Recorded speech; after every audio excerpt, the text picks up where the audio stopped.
Son las 7:50, estamos en las 5 de las 7 y recibimos en RPP al doctor Rodrigo Parra, ingeniero electrónico y analista de datos de la Universidad Católica. Muy buenas noches, señor Parra.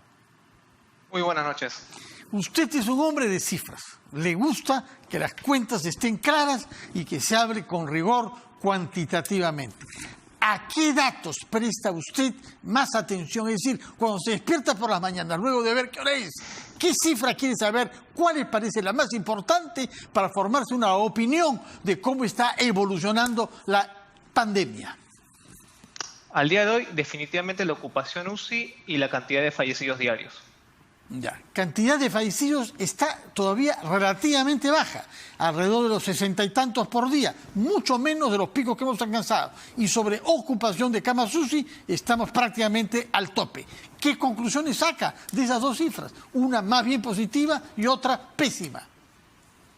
Bueno, partiendo por las camas UCI, como bien dices, ya estamos con un sistema saturado. Ya al día de hoy hemos alcanzado el máximo de ocupación UCI que tuvimos el 14 de agosto. Ya superamos las 1.500 camas ocupadas. Felizmente el MINSA el día de hoy también ha ampliado la oferta. Ya tenemos más de 1.700 camas disponibles, que igual es poco margen. Sobre los fallecidos, si bien el aumento todavía es poco, el reportado por el MINSA, no se está hablando mucho del incremento de fallecidos que reporta el SINADEF, que es los fallecidos por toda causa. Este está aumentando desde inicios de diciembre y ya al día fallecen más de 500 personas, valga la redundancia, por día, cuando en promedio en el año 2019 eran 300. Entonces, o sea, hay 200 personas que mueren cada día por encima del promedio de los años anteriores. Esto está debido en gran parte al COVID, pero también como consecuencias colaterales del COVID, otras enfermedades desatendidas. Es correcto, sí. Durante todo el 2020 hubieron un exceso de muertes directas e indirectas por COVID, por la saturación del sistema de salud, y lo mismo está ocurriendo desde inicios de diciembre. Entonces, este aumento es probable que sea por casos de COVID que no estén siendo diagnosticados a tiempo, y también por el otro lado, por la saturación del sistema de salud para enfermedades más complejas. Se nos ha dicho, esto es una cifra nueva pero terrible, de que la nueva variante del virus que viene o que ha sido identificada antes que en otra parte en el Reino Unido es 7 veces más contagiosa que la variante anterior. ¿De dónde sale esa cifra? ¿Y la podemos verificar en nuestro país? Sí, ahí tengo que hacer una corrección. Es 70% más contagioso. Para hacerlo más entendible, si el virus de la cepa normal contagia a 3 personas por cada infectado, este infecta hasta 4 personas. Y en palabras de... Solamente una más entonces. Solamente una. Antes era 3, ahora es 4 personas. Sí, pero el problema es cuando tú multiplicas este factor, inicialmente puedes tener hasta en un tercer ciclo unas 27 personas infectadas y en el otro caso unas 64, ¿no? En un primer ciclo parecen 3 o 4, pero a medida que este se va multiplicando en los demás casos, pues es un factor exponencial. ¿Y qué cálculo hace usted o a cuál cálculo hace confianza usted respecto del porcentaje de infectados en nuestro país? Con respecto al porcentaje de infectados del país, te hablo únicamente por pruebas moleculares, que son las pruebas que se deberían usar para diagnóstico. Estamos con una positividad de 17%, que es la más alta que hemos tenido en muchos meses. Nuestro mejor momento, entre comillas, fue en noviembre, cuando reportábamos una positividad de 4%. 4 de cada 100 pruebas eran positivos, el día de hoy son 17, y estas siguen en aumento junto con UCI, junto con fallecidos, entonces eso es un indicador que todo está al alza. Pero es 17% de las personas a las cuales se ha sometido a un test, pero a nivel nacional, ¿cuál es el cálculo? Porque el presidente de la República habló de 30% de nuestra población infectada.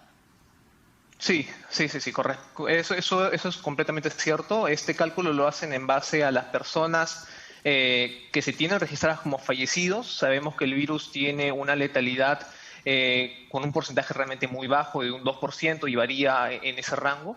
Y en base a este porcentaje es que se proyecta que la cantidad total de infectados que no han sido confirmados es de casi la tercera parte de la población, alrededor de 10 millones. ¿Cómo es que se pasa? Porque el número de muertos es 38.000, ¿no? Un poco menos de 38.000. Es decir, eso es, ¿cuánto?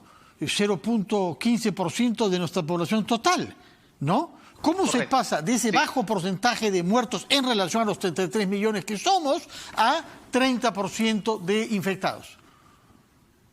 Es que lo que sucede es que igual de todas maneras el IFR, que es la tasa de fatalidad a nivel mundial, es un promedio muy variable. Y estamos considerando solo los fallecidos que registra el MINSA a diario, pero igual hay un margen que lo manejan internamente en el Centro de Epidemiología, que son los casos que han fallecido por sospecha de COVID, que se espera que los puedan agregar a esta base de datos. Bueno, entonces esto nos llevaría a 0.2 o 0.3 de la población fallecida. Pero ¿cómo se pasa Correcto. de que 0.3 ha fallecido de eso, en el peor de los casos, 0.3 a 30% de infectados? ¿Cuál es el razonamiento matemático que permite pasar de 0.3 a 30%? Es que la cantidad de casos que han fallecido por COVID que se registran en SINADEF son más de 90.000 por COVID.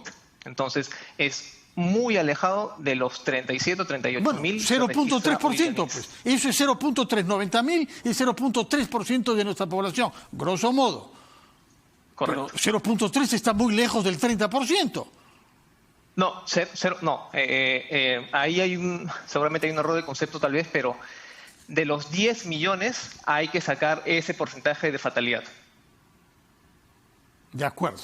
Entonces, ¿usted cree que hay 30% de la población infectada? Esa cifra le parece razonable y eso permitiría creer que hay algunos distritos, como nos ha dicho el doctor Minaya, poco antes de que usted llegue a RPP, que hay algunos distritos de la capital que superan el 50% de contagios. ¿Eso también le parece verosímil?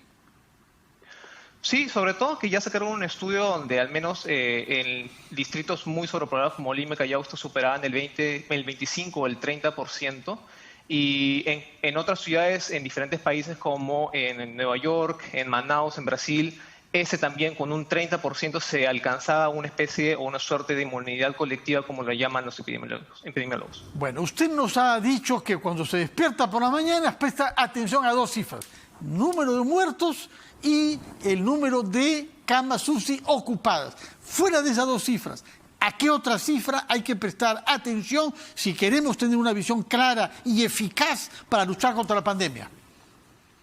Definitivamente a la positividad por pruebas moleculares únicamente, y que ésta se debiera usar de manera equitativa en las regiones. Lamentablemente, más del 80% de las pruebas moleculares se usa exclusivamente en Lima, y aún en la mayoría de regiones se usan pruebas serológicas, ¿no? Que eso distorsiona la manera como calcular el porcentaje de positividad. ¿Usted diría que el peor error que hemos cometido es el hacer pruebas rápidas en detrimento de pruebas moleculares? No podría llamarlo el peor error. De hecho, habrían varios factores para que llevaran a tomar esta decisión, pero sí fue algo distinto a lo que hacían el resto de países, y muy pocos países en la región usaron pruebas serológicas como Ecuador, y el escenario ha sido muy similar al que tenemos nosotros, un exceso de fallecidos, también uno de los más grandes o más altos en el mundo. En su momento, pero ahora tienen cifras muy superiores a las nuestras, es decir, están mucho mejor. El número de muertos por día y el número de gente infectada es porcentualmente mucho más bajo en Ecuador y en Bolivia que en el Perú.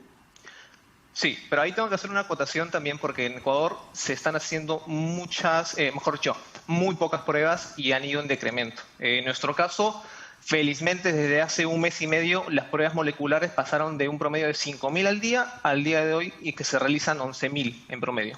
Muchísimas gracias, ingeniero Parra, por habernos permitido terminar nuestro programa hablando de cifras. Es la manera más segura de tener una idea clara de lo que está pasando. Muchísimas gracias y espero que podamos conversar otra vez para que nos siga usted ilustrando con su racionalidad cuantitativa. Muy buenas noches. Ha sido todo por hoy. Quedan invitados mañana a las 7 de la noche a una nueva versión de las 5 de las 7.